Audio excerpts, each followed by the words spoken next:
Bueno, mis hermanos, un gusto nuevamente poder estar con ustedes, compartir el día de hoy. Vamos a dar inicio a esta clase y primeramente quiero que me recuerden dónde quedamos la clase pasada. Estábamos haciendo una pequeña revisión, estábamos viendo todos los Proverbios, Eclesiastés. Dijimos que eran los libros poéticos. Muy bien, así es. Terminamos con el libro de Cantar de los Cantares. Cantar de los Cantares. Hoy vamos a dar inicio a una nueva sección de la Biblia y vamos a introducir con los profetas. Sabemos que los profetas están divididos en dos: profetas mayores y profetas menores. Si pudiéramos nombrar esos profetas mayores, ¿quiénes fueron? Isaías, Ezequiel, Jeremías, Falta uno. Daniel. Y Daniel. Muy bien, hermano. Así es. Si el Señor lo permite, hoy vamos a hacer un recorrido por estos 5 profetas. Pero, ¿por qué debemos estudiar un profeta? hablaban de Cristo, señalaban a Cristo. Exactamente, porque hablaban de Cristo. Vamos a Lucas 24, capítulo 44. 24, versículo 44. Y les dijo: estas son las palabras que os hablé, estando aún con vosotros, que era necesario que se cumpliese todo lo que está escrito de mi ley en la ley de Moisés, en los profetas y en los salmos. Y en los salmos. Esa es la razón principal por la que nosotros debemos estudiar los profetas. Porque ellas nos apuntan ¿a quién? A Cristo. Nos apuntan a Cristo. Entonces, en este recorrido vamos a hacer énfasis principalmente en cómo esos profetas nos apuntan a Cristo. Pablo explicó a los romanos que en Romanos 15:4 que todo lo que fue escrito en tiempos pasados para nuestra enseñanza se escribió a fin de que por medio de la paciencia y del consuelo de las escrituras tengamos esperanza. Ahora, la siguiente pregunta que les quiero hacer y que quiero que me ayuden es: ¿qué es un profeta? Empecemos por ahí, por definir qué es un profeta. Era una persona el cual recibía directamente la voz de Dios y esa persona la daba al pueblo. Así es, hermano. La palabra profeta generalmente significa aquel que anuncia, pero vemos que la palabra puede variar según el contexto en que se usa. Por ejemplo, cuando Jehová le dice a Moisés: mira, yo te he constituido a Dios para Faraón y tu hermano Aarón será tu profeta. Aquí podemos ver cómo la palabra profeta se utiliza en un contexto de intérprete. Se encuentra en Éxodo capítulo 7. Jehová dijo a Moisés: mira, yo te he constituido Dios para Faraón y tu hermano Aarón será tu profeta. Vamos a ir analizando cómo se utiliza o qué uso se le da a esta palabra profeta. Porque por lo general cuando nosotros nos dicen la palabra profeta, lo que tendemos a pensar es que solamente significa una persona que predice el futuro. Pero vamos a ver que no es así. Se le dan en diferentes contextos se puede usar esta palabra. También se aplica el título al Mesías futuro. Mismo Moisés dijo que en el mismo libro de Éxodo dice que profeta de en medio de ti y de tus hermanos como yo te levantará Jehová tu Dios, a él oiréis. Dice el versículo 18: profeta les levantaré de en medio de sus hermanos como tú, y pondré mis palabras en su boca y él les hablará todo lo que yo les mande. Aquí eso lo repasamos hace ya la clase pasada o la antepasada, si no estoy mal, de cómo Cristo cumple también ese rol de profeta y cómo la palabra profeta hace también, de alguna manera, apunta también directamente a Cristo. También vemos en Primera de Samuel, capítulo 9, versículo 9, que la palabra profeta se puede usar haciendo referencia a vidente. Si vamos a Primera de Samuel 9:9.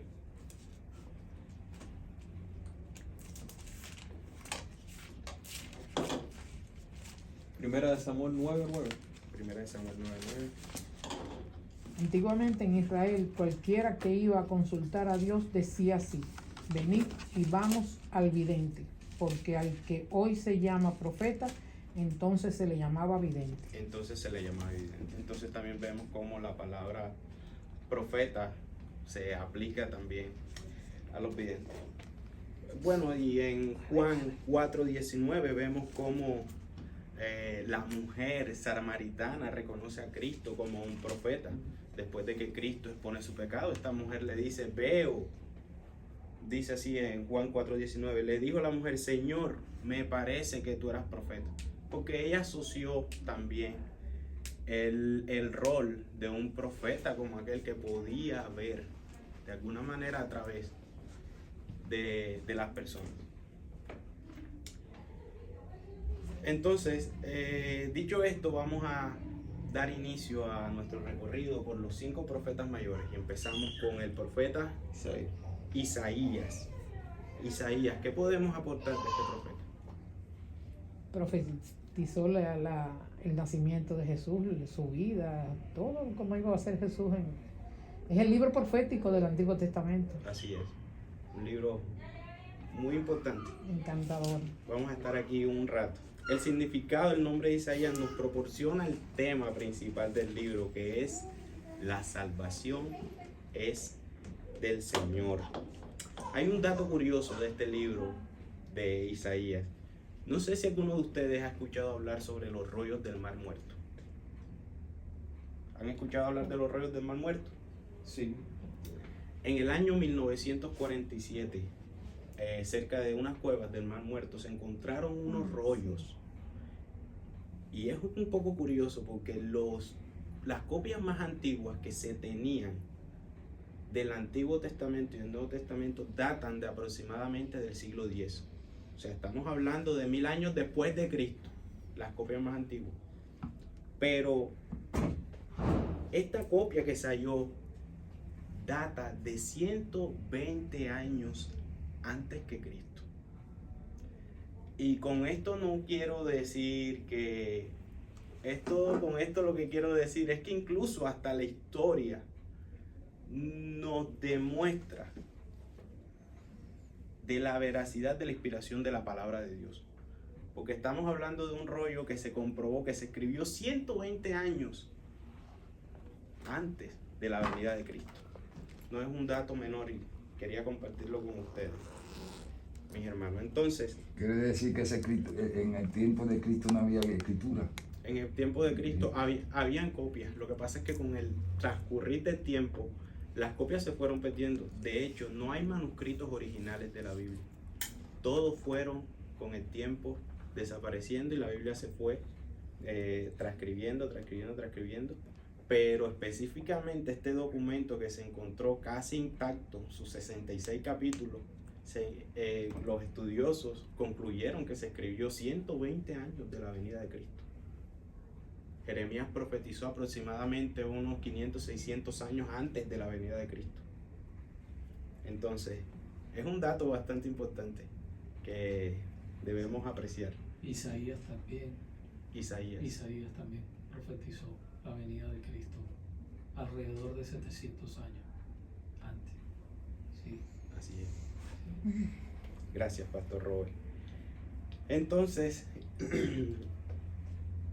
en Isaías es un libro que Isaías profetizó cómo Dios iba a traer juicio sobre las naciones. Isaías se fue más de 100 años más allá de lo que él estaba viviendo y profetizó cómo Babilonia iba a llevar al exilio a Israel, a Judá, perdón. Pero el día de hoy quiero que hagamos énfasis en esos capítulos de Isaías, del 40 al 55, donde Isaías nos describe un siervo. Isaías da un cambio un poco drástico después de hablar de los primeros 39 capítulos de los libros de los juicios sobre las naciones y sobre la esperanza, e introduce a este siervo y conocido como nuestro sustituto sufriente, Y creo que vale la pena leer Isaías 53. Si alguien lo tiene, vamos a detenernos específicamente en este capítulo y ver cómo efectivamente las escrituras nos dan testimonio de Cristo. Isaías 53. Desde el principio, hermano. Desde principios. ¿Quién ha creído a nuestro anuncio? ¿Y sobre quién se ha manifestado el brazo de Jehová? Subirá cual renuevo delante de él, y como raíz de tierra seca, no hay parecer en él, ni hermosura le veremos más, sin atractivo para que le deseemos. Despreciado y desechado entre los hombres, varón de dolores, experimentado en quebranto, y como que escondimos de él el rostro, fue menospreciado y no lo estimamos. Ciertamente llevó él nuestras enfermedades y sufrió nuestros dolores, y nosotros le tuvimos por azotado, por herido de Dios y abatido. Mas él herido fue por nuestras rebeliones, molido por nuestros pecados. El castigo de nuestra paz fue sobre él, y por su llaga fuimos nosotros curados. Todos nosotros nos descarriamos como ovejas, cada cual se apartó por su camino, mas Jehová cargó en él el pecado de todos nosotros. ¿Seguimos? ¿Qué podemos comentar Nada. acerca de este texto? Yo creo que todos tenemos algo Sí. que apuntar. Bueno, al principio habla de la cruz. Ujú. O sea, cuando dice que le veremos más sin atractivo para que le deseemos. O sea, y como raíz de tierra seca no hay parecer en él. Eso fue en la cruz. Se habla de Cristo, de Jesús. O sea, él llevó nuestras enfermedades, nuestros pecados. Nuestras enfermedades, Nuestros pecados. ¿Qué más podemos decir acerca de este texto que acabamos de leer? Bueno, desde mi punto de vista también, cuando dice que no lo deseamos, cuando no lo conocemos, cuando no, en realidad, que no deseamos a Cristo porque no sabemos, no hay ningún atractivo. Al contrario, lo vemos como una restricción, como hasta que lo llegamos a conocer. Así es. Podríamos hablar y comentar este texto, yo creo que toda nuestra vida. Pero yo quiero hacer énfasis en el capítulo número 10. El capítulo número 10 dice: con todo eso, Jehová quiso quebrantarlo, sujetándole a todo padecimiento, cuando haya puesto su vida en expiación por el pecado.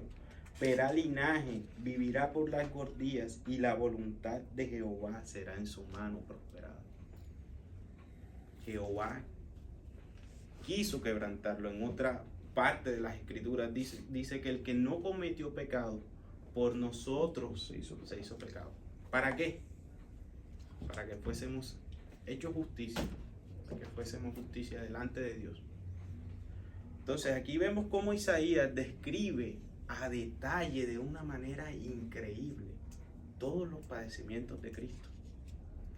Cómo Cristo se ofreció por nuestro pecado de una vez y para siempre, como dice Hebreos. Un solo sacrificio fue suficiente y determinante. ¿Para qué? Para nuestra salvación. Para nuestra salvación. Pero ¿cómo es esto posible? ¿Cómo es posible que por el sacrificio de un hombre nosotros podamos alcanzar salvación? Porque la paga del pecado es muerte. Porque la paga del pecado Es es muerte. muerte. Por eso todos morimos. Ujú. Esa es la respuesta de por qué todos morimos. Pero nosotros tenemos esperanza. Y una esperanza viva. ¿En quién? En Cristo Jesús. Quien ha prometido que nos va a resucitar en el día postrero. Amén. ¿Y cómo es eso posible? Confiando y arrepintiéndonos. Confiando en la obra redentora que Él hizo por la humanidad. Por fe. Depositando nuestra fe en la obra que Jesucristo hizo.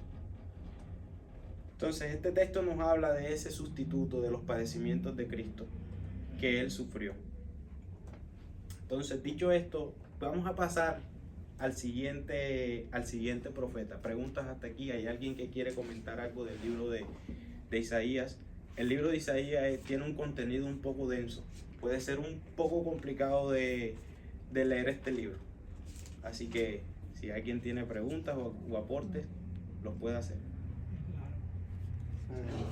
En el capítulo 40, pues yo cuando leí esto pensando que está refiriéndose a Juan el Bautista, el versículo 3, voz que clama en el desierto, preparad camino a Jehová, enderezar calzada en la soledad de nuestro Dios. ¿Sí se está refiriendo a Juan el Bautista? Sí, efectivamente se está Ujú. refiriendo a Juan el Bautista. De hecho, Juan el Bautista es reconocido como el último profeta que anunció la venida de Cristo.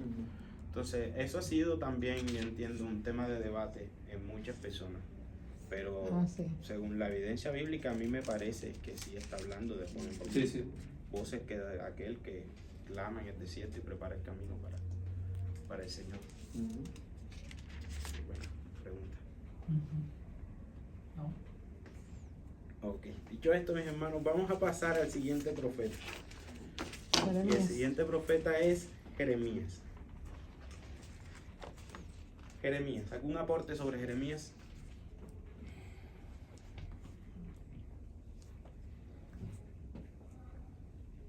Jeremías fue un sacerdote israelita que vivió y trabajó en Jerusalén durante las últimas décadas del Reino del Sur, o sea, Judá. Él fue llamado un profeta para advertir al pueblo de las severas consecuencias de incumplir el pacto que Dios había hecho con ellos en el monte de Sinaí. Fue asistido por un escriba llamado Baruch. Si recuerdan a Baruch, que fue quien Jeremías le dictaba. Dios le dio órdenes a Jeremías explícitas de que escribiera todos los acontecimientos. Entonces este escriba llamado Baruch, a quien Jeremías dictaba y copiaba, tenía custodia sobre los escritos compilados del profeta. Y por eso nosotros tenemos el libro que hoy conocemos como Jeremías. Después de Jeremías y Lamentaciones. En el canon hebreo originalmente es un solo libro, pero cuando la Biblia se tradujo de la Septuaginta a otros idiomas, pues lo dividieron. Pero originalmente los libros de Jeremías y Lamentaciones son un solo libro.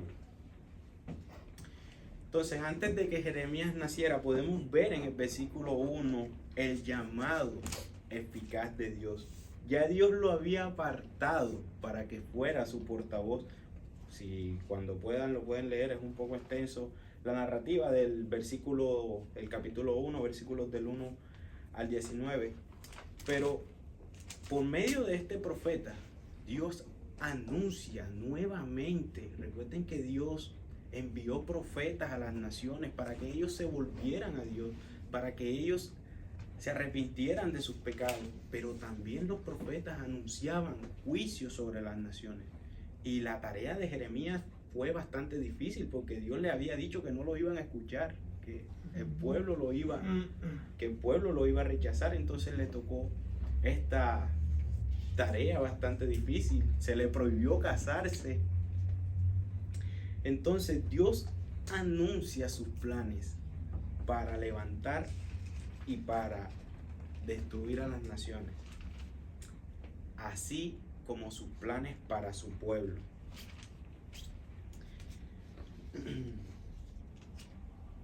Entonces, los mensajes de Jeremías en términos generales muestran imágenes del pecado de su pueblo. Jeremías profetiza sobre el invasor a quien Dios enviaría a Babilonia a llevar a su pueblo al exilio. De hecho, hay algo muy curioso en Jeremías, y es que Jeremías fue uno de los profetas que vivió todo lo que profetizó. Él vivió en carne el exilio cuando vino Nabucodonosor, rey de Babilonia, y llevó al pueblo de Judá al exilio. Ezequiel lo vivió en carne y hueso, y es por eso que vamos ahorita a ver el libro de Lamentaciones. Él vio cómo saquearon la ciudad, todo eso que se narra en los últimos capítulos de Reyes, cómo Dios destruyó, cómo Dios permitió que Nabucodonosor invadiera Judá y destruyera todo el templo, saqueara todas las riquezas que tenían y sitiara completamente la ciudad. Jeremías vio todo eso y él se lamentaba porque él lo anunció y les decía al pueblo que se arrepintieran, pero el pueblo sabemos que era un pueblo de dura servicio y no quiso arrepentirse. Entonces el tema principal de Jeremías es el juicio inevitable por idolatría y otros pecados que fueron predicados a lo largo de 40 años. 40 años duró Jeremías predicándole al pueblo que se arrepintiera y que se volviera a Dios. Ministró durante 5 reyes, los últimos 5 reyes de Israel. Creo que los mencionamos alguna vez, pero los voy a recordar: Josías, Joacás, Joacín, Joaquín y Sedequías. Durante esos 5 reinados ministró Jeremías. Pero, hermano, perdón, acordándome hablando de Jeremías, y usted hablando de lo que él sufrió, y verdaderamente él sufrió, todos los profetas sufrieron, ¿verdad? Igual los apóstoles, nuestro Señor Jesucristo. Lo vemos en la vida del apóstol Pablo, vemos cómo él sufrió tanto, ¿verdad? Tanto rechazo, aún de hermanos. Cuando Pablo dice: Demas me ha abandonado amando este mundo. Pero volviendo a Jeremías, él estuvo en la cárcel, ¿verdad? Su pueblo lo rechazó, estuvo solo, y estaba diciendo el escriba Baruch, era su acompañante ahí, ¿no? En medio de esa soledad y todo.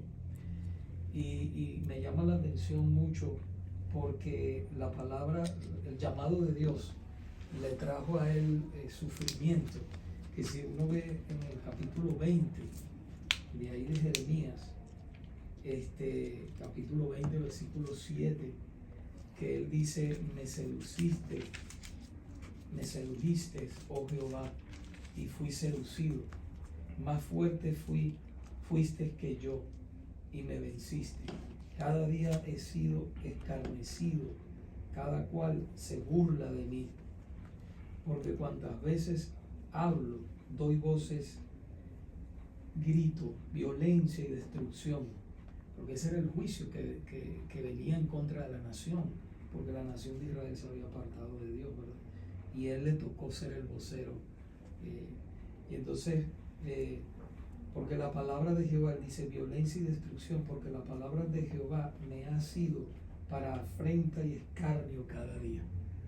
Fíjense lo que, entonces, fíjense lo que él dice, y dice el 9, dije, no me acordaré más de él, ni hablaré más en su nombre. No obstante, había en mi corazón como un fuego ardiente metido en mis huesos. Traté de sufrirlo y no pude. O sea, aunque él quiso, porque él sabía que hablar la verdad de Dios le traía sufrimiento, él quiso callarse, pero dice que no pudo. Dice que había un fuego ardiente metido en sus huesos, y entonces él tuvo que hablar la palabra de Dios. Entonces, cuando Dios tiene un llamado, bien sea con cualquier persona, cualquier, lo que nosotros llamamos, ¿verdad?, en las doctrinas de la gracia, el llamado irresistible, ¿verdad?, que es la gracia irresistible. Cuando Dios, ¿verdad?, llama a alguien, no se puede resistir. Es porque ya el Señor lo ha llamado, lo ha escogido para que sea su hijo. Y por más que quiera rechazar, no va a poder. Amén. Así es. Cuando hablamos de la inspiración de las escrituras y de la manera en cómo Dios nos dio las escrituras, yo creo que sacamos a relucir este texto. Como vemos, cómo ellos no dependían, incluso como en el caso de Jeremías, de la voluntad de ellos si escribían o no. Simplemente vemos la voluntad del Señor y la soberanía de Dios siempre sobre que siempre se cumple, a pesar de nosotros, a pesar de cómo seamos nosotros, Dios siempre va a cumplir su propósito. Así es. Entonces, ¿cómo nos apunta Jeremías a Cristo? Y una de las cosas que más me llamó la atención es que Jeremías nos muestra la riqueza del nuevo pacto. Vamos a Jeremías capítulo 31, versículos del 31 al 34.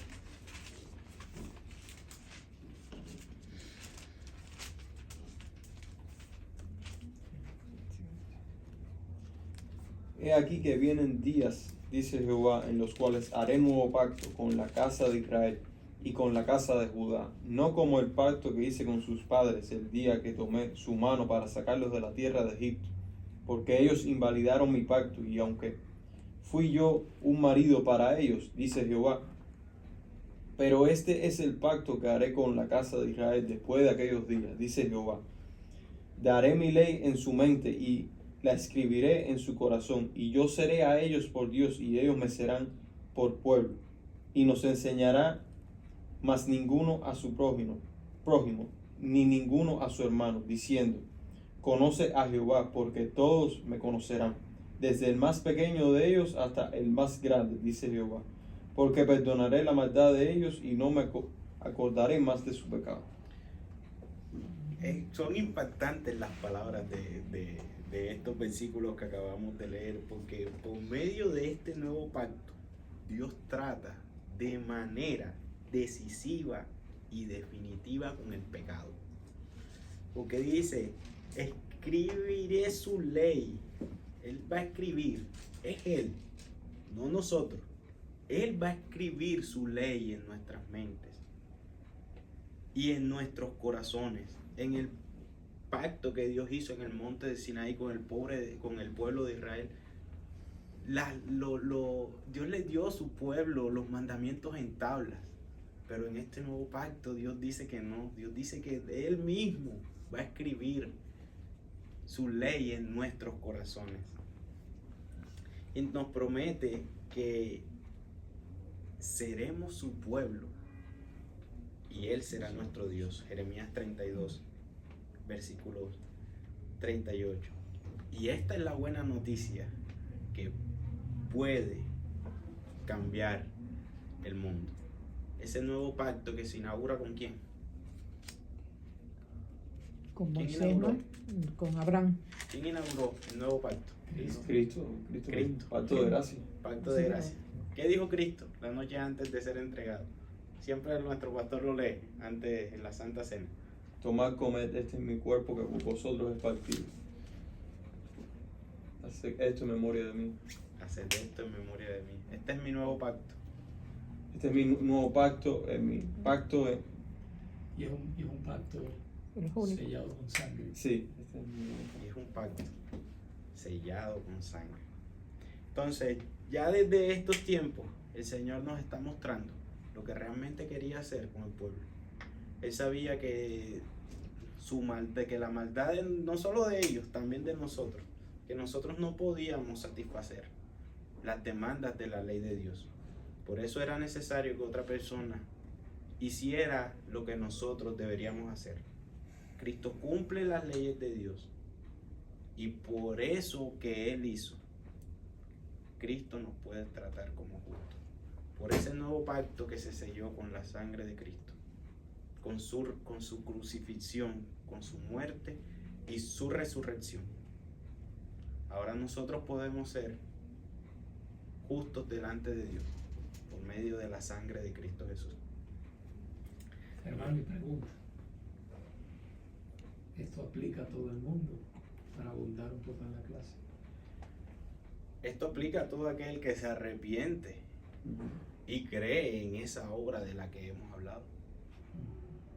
Todo aquel que se arrepiente y confía en esta obra que desde que dimos inicio a esta clase, o desde que hemos dado inicio a esta clase, hemos venido tratando. Es la obra de Cristo. Nuestras vidas, incluso la vida de los creyentes, no se tratan de lo que nosotros hacemos por Dios, sino de lo que Dios ya hizo por nosotros. Nosotros no oramos para ser salvos. Nosotros oramos porque ya Dios hizo la obra completa. Nosotros oramos respondiendo a esa obra que hizo Dios en la cruz. Respondiendo con ese amor que Él nos dio, nosotros respondemos a esa obra. Así es. nunca se le ocurrió a Dios ponernos una lista de requisitos que nosotros debamos cumplir para ser justos delante de Él. Y cuando lo hizo no pudimos. No pudimos, hacer. ni podemos. Ni podemos. Ahora una sola cosa nos pide, que nos arrepintamos Que nos y arrepintamos. creamos en la obra Y creamos en su Hijo. de Cristo Jesús como nuestro Señor y Salvador. Amén. Y eso nos lleva al siguiente libro, al libro de Ezequiel. Ezequiel. después No. de Jeremías viene, lo dijimos ahorita hace un rato, Lamentaciones. Por la Muy bien, libro de la muy bien. Lamentaciones. De principio a fin, Lamentaciones. Este libro Sí, mantiene viva la memoria de esa caída y nos enseña a los creyentes cómo enfrentar el sufrimiento. El libro de Lamentaciones es un libro en cierta parte sencillo de leer, tiene un bosquejo bastante sencillo, son 5 lamentos, tiene solamente 5 versículos. El primero es la devastación de Jerusalén, el segundo es el enojo del Señor explicado, el tercero es la tristeza de Jeremías expresada, el cuarto es la ira de Dios detallada y quinto, las oraciones del remanente.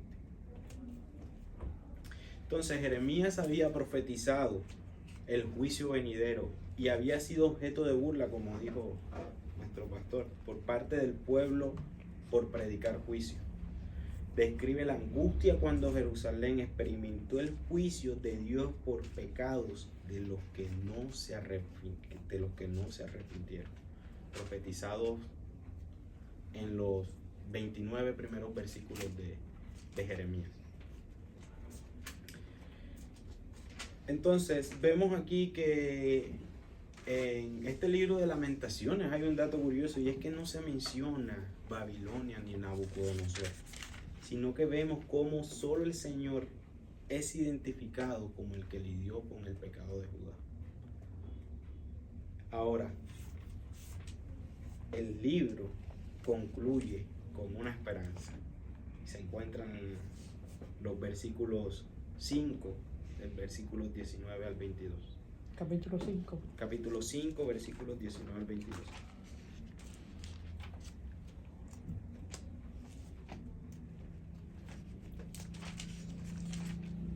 Mas tú, oh Jehová, permanecerás para siempre, tu trono de generación en generación, porque no te olvidas completamente de nosotros y nos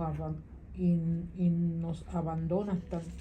¿Por qué te olvidas completamente de nosotros y nos abandonas tan largo tiempo? Vuélvenos, oh Jehová, a ti, y nos volveremos. Renueva nuestros días como al principio, porque nos has desechado, te has airado contra nosotros en gran manera. Te has airado con nosotros en gran manera, pero vemos cómo antes de presentar esta queja Jeremías delante de Dios, antes de decir nos has abandonado, él reconoce la soberanía y la grandeza, el poder de Dios. Dice, mas tú, Jehová, permanecerás para siempre, versículo 19, tu trono de generación en generación. El libro termina con una esperanza. Vemos una esperanza. Hay esperanza para el pueblo. Aquí el pueblo está siendo, ya ha sido exiliado. Jeremías, recuerden que cuando vimos la historia de cuando Babilonia llegó al exilio de Israel, recuerden que fueron 3 redadas, fueron 3 invasiones del pueblo babilonio al pueblo de Judá.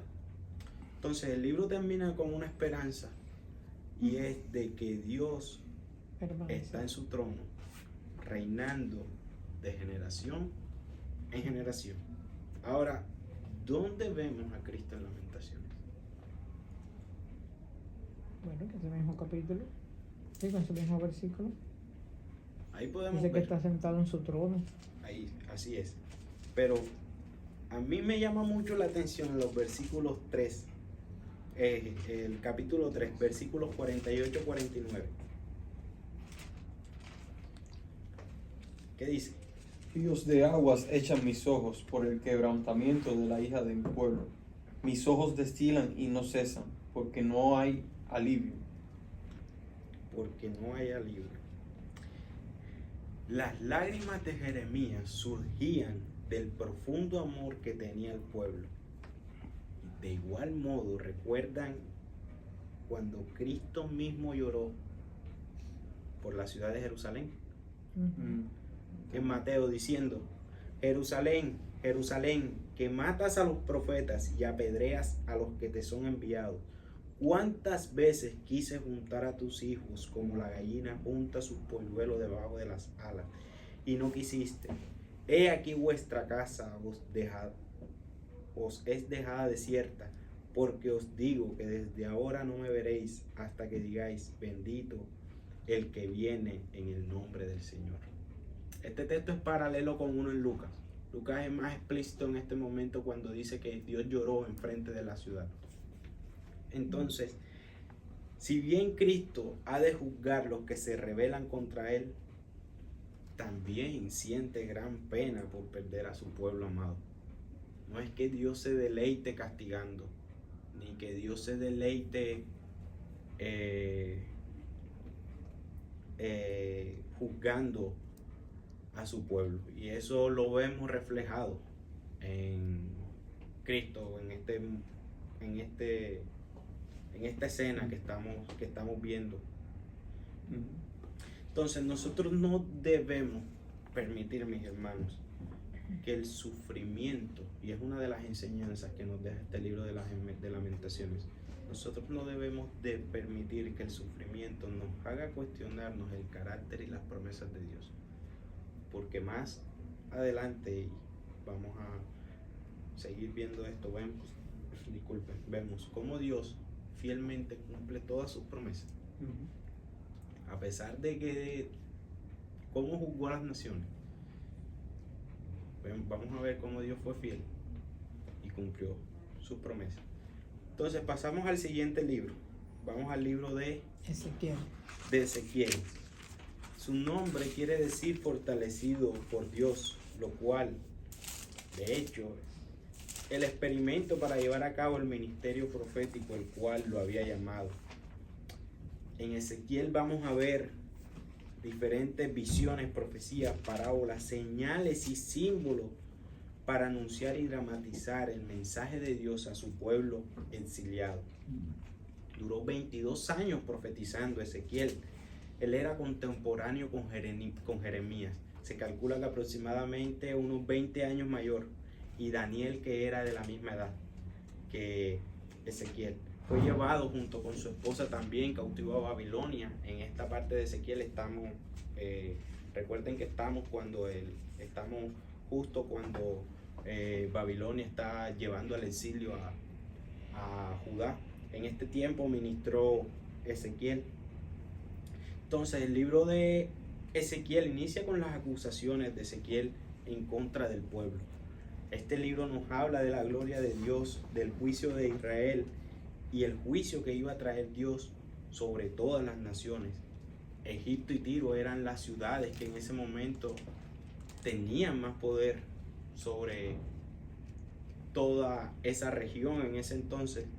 Ezequiel profetiza su caída y también profetiza la caída de Filistea, Moab, Amón, Edom. Todas caerían por manos de Babilonia. Entonces, más allá del exilio y de todo este drama que estaba viviendo el pueblo, de toda esta tensión, Ezequiel también predica un mensaje de esperanza, y lo vemos en Ezequiel capítulo 11, versículos 19 y 20.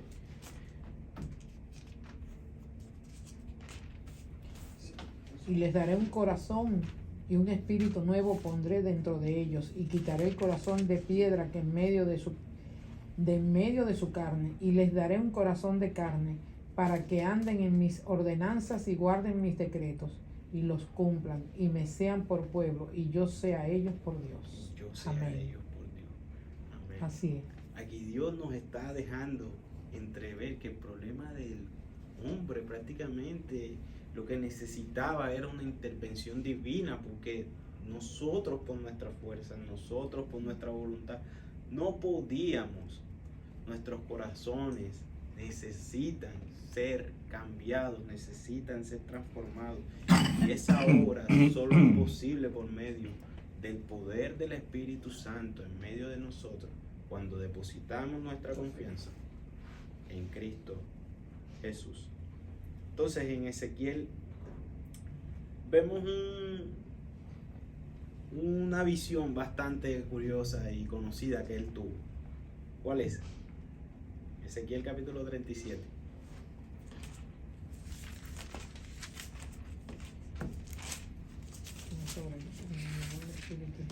Oh. El valle de jueces seca. Los vuelos. Los huesos. Lo leo, hermano. Adelante, hermano. Quiso decir dos palabras al mismo tiempo. Sí, no, los huesos. Valle de los huesos. Sí, no, porque me acuerdo del texto, es impresionante el texto. Sí. Sí. La mano de Jehová vino sobre mí y me llevó en el espíritu de Jehová y me puso en medio de un valle que estaba lleno de huesos y me hizo pasar cerca de ellos por todo en derredor. Y he aquí que era muchísimo sobre la faz del campo y por cierto secos en gran manera. Y me dijo: hijo de hombre, ¿vivirán estos huesos? Y dije: Señor Jehová, tú lo sabes. Me dijo entonces: profetiza sobre estos huesos y dile: huesos secos, oíd palabra de Jehová. Asimismo ha dicho Jehová el Señor a estos huesos: he aquí, yo hago entrar espíritu en vosotros y viviréis, y pondré tendones sobre vosotros y haré subir sobre vosotros carne y os cubriré de piel y pondré en vosotros espíritu y viviréis y sabréis que yo soy Jehová. Profeticé pues como me fue mandado y hubo un ruido mientras yo profetizaba y he aquí un temblor y los huesos se juntaron cada hueso con su hueso y miré y he aquí tendones sobre ellos y la carne subió y la piel cubrió por encima de ellos, pero no había en ellos espíritu. Y me dijo: profetiza al espíritu, profetiza, hijo de hombre, y di al espíritu: así ha dicho Jehová el Señor, espíritu, ven de los cuatro vientos y sopla sobre estos muertos y vivirán. Y profeticé como me había mandado, y entró espíritu en ellos y vivieron, y estuvieron sobre sus pies un ejército grande en extremo. Me dijo luego: hijo de hombre, todos estos huesos son la casa de Israel. He aquí ellos dicen: nuestros huesos se secaron y perecieron nuestra esperanza y somos de todo destruidos. Por tanto, profetiza y diles: así ha dicho Jehová el Señor: he aquí yo abro vuestros sepulcros, pueblo mío, y os haré subir de vuestra sepultura y os traeré a la tierra de Israel. Y sabréis que yo soy Jehová cuando abra vuestros sepulcros y os saque de vuestra sepultura, pueblo mío. Y pondré mi espíritu en vosotros y viviréis y os haré reposar sobre vuestra tierra. Y sabréis que yo Jehová hablé y lo hice. Dice Jehová. Amén. Esta es una Eso es visión impresionante. impresionante y hermosísima. Y a mí me da mucha curiosidad en el versículo 3, donde Dios le dice a Ezequiel: hijo de hombre, ¿vivirán estos huesos? Es una pregunta retórica, porque él está viendo huesos secos. Pues imagínate, y Dios le dice: que ¿vivirán estos huesos? Yo creo que cualquiera de nosotros hubiésemos dicho que no. Pero incluso tiendo a pensar que Jeremías fue un poco cauteloso con su respuesta. Tú lo sabes. Ezequiel, perdón, porque Ezequiel no le dice ni sí ni si no. Él le dice: tú lo sabes. El temor. Tú de lo Dios. sabes, así es, el temor de Dios. Pero entonces vemos en esta visión la obra regeneradora que Dios tiene que hacer en nuestras vidas. Y esto me recuerda, y no sé si ustedes, un poco la historia de Lázaro. Ah, ¿Recuerdan cuando Cristo Sí. resucita a Lázaro? Sal fuera. Sal Llevaba fuera. 4 días. 4 días, dicen las escrituras que ya el cuerpo Mm. estaba descompuesto y hedía. Sí. Ujú. Entonces, ven lo que pasa cuando nosotros venimos de muerte a vida. Eso pasa cuando nosotros depositamos nuestra confianza en Cristo. Por eso dicen las escrituras Así que es. somos una nueva criatura. Somos una nueva criatura. Entonces, lo que aquí describe Ezequiel es lo que pasa cuando un hombre o una mujer se arrepiente y deposita su confianza en Cristo. Éramos unos cadáveres, Muertos en delitos y pecados. muertos en nuestros delitos y pecados, pero Él nos dio vida junto con Cristo. Amén a eso, mis hermanos. Y esto nos lleva a nuestro último libro de esta sección que estamos estudiando, y es el libro de Daniel. de Daniel. Daniel, ¿qué podemos decir de Daniel? Víctor. Pues que era una persona que aunque era muy joven al tiempo que escribió esto tenía mucha fe en Dios. Obvio que hasta cuando lo juzgaban o lo amenazaban seguía orando en dirección como de Jerusalén porque tenía fe que Dios los devolvería algún día. Y vemos que él y sus amigos Dios los protegía porque ellos obedecían sus mandamientos de él. Muy bien, hermano. Gracias por esa aporte. Muy buena intervención. El libro se desarrolla, para que entendamos un poquito el contexto en el que se escribió Daniel, se desarrolla justo después del primer ataque de Babilonia a Jerusalén. Daniel estaba en ese primer grupo de exiliados, de personas que Nabucodonosor llevó a Babilonia al exilio, él y sus 3 amigos. Pero este es un libro muy apasionante y que puede despertar muchas cosas en nosotros, porque el libro tiene todas las características de una gran historia. Aquí vemos personajes memorables, drama de suspenso y visiones como si fueran de ciencia ficción. Pero el libro de Daniel cuenta la historia de Daniel y es una historia fascinante e instructiva. Pero, sin embargo, el propósito principal del libro de Daniel no es Daniel.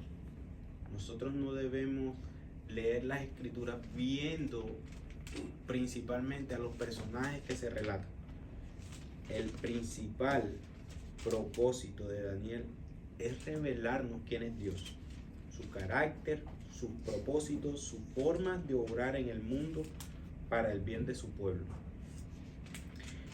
Entonces, la lección principal de Daniel no es como a menudo se supone y se enseña, como mucha gente que dice, atrévete a ser un Daniel. No estamos llamados a eso. Más bien, el punto principal es este. Atrévanse a confiar en el Dios de Daniel. Atrévanse a confiar en el Dios de Daniel. La historia de Daniel trata básicamente sobre la historia de Dios y su victoria en el mundo. Pues Dios es el Señor soberano de la historia, el que establece los reinos y el que los derriba. Entonces aquí en Daniel vemos varios personajes importantes. ¿Quiénes son?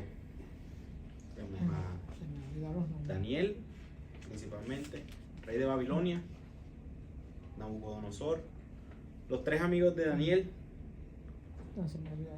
Sadrach, Misael, Mesach Sadrach, Mesach y Abednego. Vemos a Belsasar, que fue el sucesor de Nabucodonosor, y vemos el sucesor de Nabucodonosor, de Belsasar, que fue Darío. Los profetas contemporáneos a Daniel fueron Habacuc, Jeremías, Ezequiel y Sofonías. Vemos una historia bastante interesante y es como Nabucodonosor se vuelve prácticamente un loco. ¿Sí recuerdan esa historia? Sí, como no. Que Dios lo puso a comer hierba. Dios lo puso a comer hierba, literalmente. Literalmente. Así fue. Pero aún así, Dios usó a este hombre, lo levantó para que juzgara a las otras naciones. Y aquí es donde vemos la soberanía de Dios sobre todos los pueblos, incluso aunque Él los juzgue, aunque Él los levante para juzgar a su propio pueblo. Y vemos cómo más adelante vino el juicio, obviamente, sobre Babilonia, cuando Asiria conquistó Babilonia también por el decreto divino de Dios. Eso lo profetizó el profeta Isaías, que iba a venir de hecho, Isaías lo profetizó con nombre propio de Giro, quien era el rey que iba a devolver a los exiliados en ese tiempo. Ya ese territorio pertenecía a Siria, porque Siria conquista Babilonia. Entonces el rey Giro quien permite Babilonia es, ahora es ¿cómo se llama? Ese territorio actualmente existe como Samaria. Irán. era el imperio babilonio? ¿Irán o Irak? Exactamente no recuerdo ahorita. Lo que sí podemos decir es que Babilonia llegó a ser una de las naciones Sí, más fue grandes. un imperio. Fue uno de los imperios más grandes de todo Medio Oriente. Pero a medida que Babilonia fue cayendo, obviamente otras naciones fueron recuperando territorio. Entonces se desintegró, pero actualmente no recuerdo. Yo lo que sí recuerdo es que Babilonia estaba sitiada donde se dio el evento de la Torre de Babel. La Torre de Babel, ahí estaba sitiada Babilonia. Pero es buen dato, habría que averiguarlo y podríamos ampliar un poco más sobre Babilonia la próxima clase. Gracias, señor William. Entonces, ¿dónde vemos a Cristo aquí en Daniel? ¿Algún aporte más sobre Daniel? Vemos muchos eventos bastante curiosos que pasan en este libro. Vemos cómo Dios libra a Daniel del foso de los leones. Vemos también cómo libra a sus amigos del horno del fuego. Vemos Daniel cómo se involucra de una manera que me llama mucho la atención en la cultura de los babilonios. Dice que Daniel fue instruido y aprendió tanto a leer como a escribir, aprendió mucho. Pero a pesar de que él aprendió mucho de esa cultura babilonia, él tenía claro quién era su Dios y no adoptó muchas de las cosas que ellos le querían implementar. Entonces eso es importante que nosotros lo tengamos en cuenta sobre la influencia que pueden ejercer el mundo sobre nosotros. Entonces vamos a ver a Cristo aquí en Daniel. Si toda la escritura da testimonio de Cristo, obviamente Daniel no puede ser la excepción. Entonces vamos a Daniel capítulo 7 versículos 13.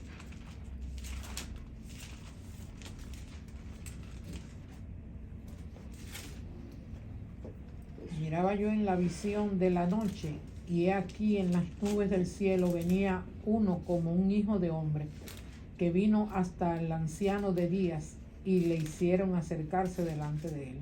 Wow. Continúa, hermano. Y le fue dado dominio, gloria y reino, para que todos los pueblos, naciones y lenguas le sirvieran. Su dominio es dominio eterno, que nunca pasará, y su reino uno que no será destruido. Y un reino que no será destruido. Y su reino uno que no será Y destruido. su reino, uno que no será destruido. Claro. Es la misma predicación de profecía que en el libro de Apocalipsis, ¿no? Sí, así es. Sí, es así, es la misma profecía que deriva de Apocalipsis. Muy bien, hermano. Bueno, dicho esto, mis hermanos, vamos a dar por terminada la clase. ¿A quién tiene algún aporte, alguna pregunta? Otro momento de Cristo, pues en el capítulo 3, cuando estaban diciendo que cuando los tiran en el horno del fuego hay una cuarta figura ahí que su apariencia es como hijo de los dioses o hijo del Dios Altísimo, Sí. dice. Sí. ¿Capítulo qué? Capítulo 3. Ok, cuando los echan en El el horno horno de de fuego. fuego. Que apareció un cuarto hombre. Versículo 25. Veo 4 varones sueltos que se pasean en medio del fuego sin sufrir ningún daño, y el aspecto del cuarto semejante hijo de los dioses. Así es, podría ser una cristofanía, una aparición. Yo ahorita lo que pensé fue en eso. Sí, definitivamente. Gracias, hermano, por ese aporte. ¿Alguien más? Eso fue Daniel, ¿no? Daniel. Sí. Cuando estaba en prisión. Ajá, que Que él y lo sus pusieron amigos. en A el él y a sus fuego. amigos. Sí, les va a lavar la estatua de oro. Sí. Así es. Así es. Para cerrar, bueno, ya con lo mismo que iniciamos esta clase, Adelante, hermano. y les digo, estas son las palabras que os hablé, estando aún con vosotros, que era necesario que se cumpliese todo lo que está escrito en mi ley, en la ley de Moisés, en los profetas y en los... Amén. Amén. Así es, hermano. Yo quería decir que no es lo mismo. Yo hace rato que vengo siguiendo las clases desde el primer día y no es lo mismo. Aquí se vive, aquí no sé, se interioriza más, se disfruta más de la clase. Es maravilloso porque sabemos que Dios está donde hay dos o tres. Y las clases es bueno seguirlas, pero después que las recibamos directamente. Así es, hermano. Gracias.